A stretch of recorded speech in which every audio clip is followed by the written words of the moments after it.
Good morning. I'm Harley Schlanger from the LaRouche Organization with your daily video update for November 18th, 2025.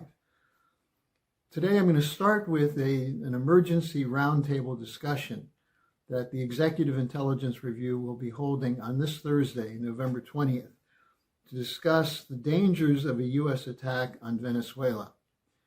Now, this has been on the books for a little while. It's clear that Marco Rubio is one of the key pushers of it, possibly also Susie Wiles, the president's chief of staff. And the point is that there would be death and destruction if this happens. But there's something worse than that, which is the complete loss of credibility for the United States worldwide.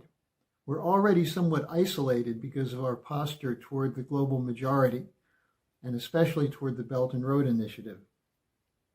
But the idea of a regime change war in the American hemisphere would be catastrophic. Look at the results of past regime change wars from Libya, from Iraq, from Syria, from Afghanistan, and don't forget Ukraine. There's been not only death and destruction, but a terrible loss of identity with the United States as a moral nation. And this is putting us in an isolated position with less and less influence. Now, the real point is that the issue is not drug interdiction. The war on drugs, like the war on terror, is an excuse, a justification for more war, which is what the war hawks of the military-industrial complex want. But it's also an excuse for destabilization and a police state, security measures that include surveillance, mass surveillance, and a breakdown of civil rights. So the idea of moving toward a deeper surveillance state to stop Venezuela is a huge mistake. And the real issue, which is covered up, is the fight over the Belt and Road Initiative of China moving into the American hemisphere. Now, President Trump appeared to have second thoughts yesterday when he told reporters, quote, he may be having some discussions with Maduro, and that, quote, Venezuela would like to talk. I'll talk to anybody. We'll see what happens. Well, talking is certainly better than what he's been proposing. But is it too late to pull back from this with the USS Gerald Ford and a strike group in the region and somewhere close to 20,000 U.S. troops?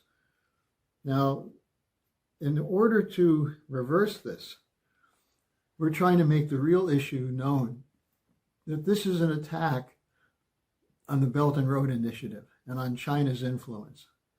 And we're going to be having a seminar this Thursday. I'll put a link in the description section to it. It'll be a roundtable talk sponsored by the Executive Intelligence Review. Let me just read to you from the invitation.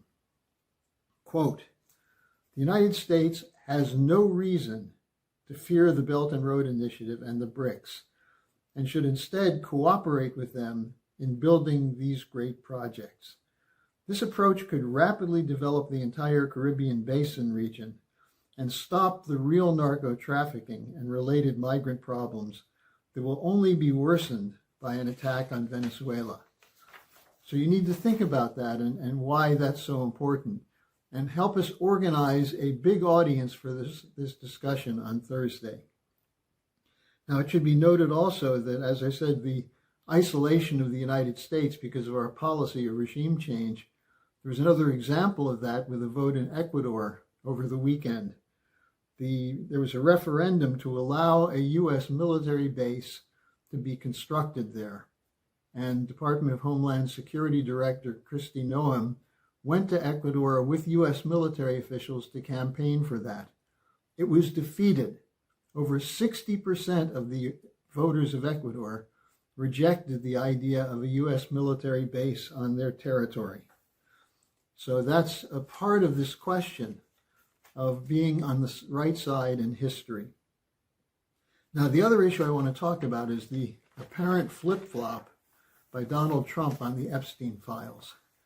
We saw over the weekend him going full guns ahead at Marjorie Taylor Greene and Thomas Massie, two Republican congressmen who have been strong supporters of the Make America Great Again movement, but who opposed the decision of the Justice Department to withhold the files on the Epstein case.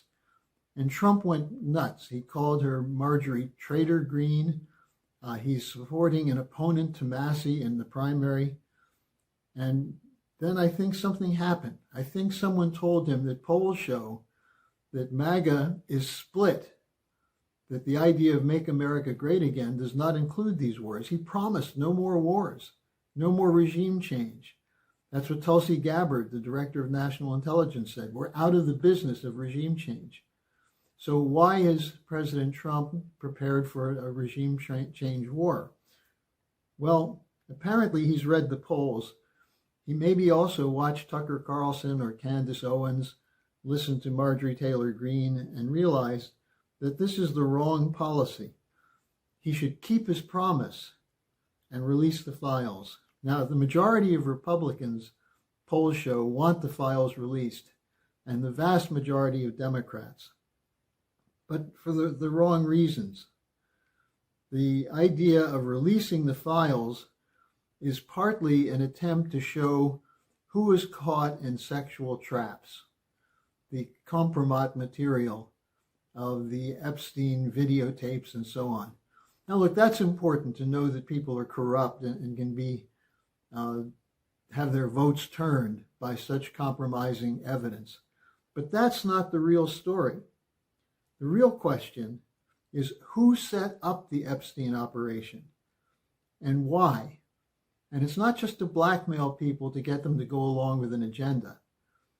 It was partly to ensure that the transformation of the economy, which started in the 1970s with a shift away from production to speculation, and that took off in the 80s and the 90s after the repeal of Glass-Steagall.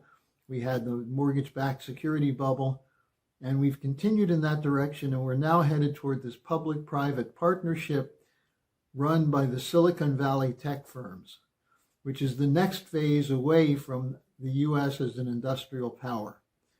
Who's behind that? And that's where you get to the real story of who Jeffrey Epstein is working for. The sex stories show the immorality of Epstein and his targets. But the bigger issue is, what were they trying to do? Epstein is at the center of the transition. And the idea was to destroy the U.S. as a physical economy. Who benefits from that? This is the policy of the British Empire and its supporters in the American establishment. And they're the ones who not only unleashed Epstein and funded him, and the funding of Epstein is, over $1 billion. And if you add the losses from his various operations, it's closer to $3 or $4 billion. But more importantly, who was weakened and who was strengthened? And what was strengthened was the anti-industrial zero-growth faction that is targeting the American system for extinction. And this is done by Wall Street and the City of London, and it intersects the Zionist lobby, it intersects the British monarchy, and this is a story that you won't be told anywhere else. You'll be told all the details about who is screwing who and how it was covered up, but you won't get the real story on why. And that's a unique capability of the LaRouche movement. So what we need in place of mere scandal is a movement for LaRouche's 4 laws and a real economic reconstruction, not wars, not regime change, not financial innovation, but taking away the power of Silicon Valley with competent antitrust legislation and so on. I would urge you to get a subscription to the EIR so that you can get this kind of reporting every single day. And it's through your empowerment of your mind and your quality of argumentation that we can ensure that these kinds of cover-ups of what are really egregious crimes can be stopped. So that's my message for today. I hope you'll join us, and make sure you note on your calendar this Thursday the EIR Roundtable on Venezuela.